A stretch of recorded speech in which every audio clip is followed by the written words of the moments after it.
Hi! Hello! అందరికీ నమస్తే. ఇది నిన్న జరిగిందండి. నిన్న లాస్ట్ రోజు కదా కార్తీక మాసం. ఎంతోమందికి అన్నదానం చేయకపోయినా కొంతమంది పిల్లలకైతే భోజనం పెట్టాలని నాకనిపిచ్చింది. నిన్నటితో కార్తీక మాసం అయిపోతుంది కదా అని చెప్పి నిన్న నైటు ప్లాన్ చేశాను. పిల్లలు అంటేనే అల్లరి కదా! అలాంటిది ఒకళ్ళు ఇద్దరు కాదు చాలామంది పిల్లలే వచ్చారు. అందరూ హడావుడి చేస్తూ, అల్లరి చేస్తూ, ఎంజాయ్ చేస్తూ భోజనాలు చేశారు. నాకెంతో తృప్తిగా అనిపిచ్చింది. ఈ వీడియో కేవలం లైక్స్ కోసం, లేకపోతే ఇంకో దానికోసమో నేను షేర్ చేయట్లేదండి. నాకు తృప్తి అనిపిచ్చింది. అందుకే షేర్ చేశాను.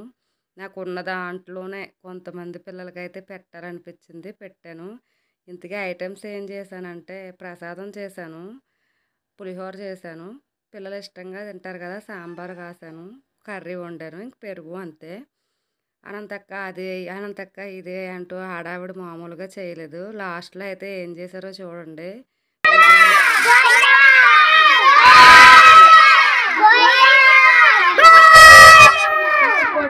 ఇంకోటి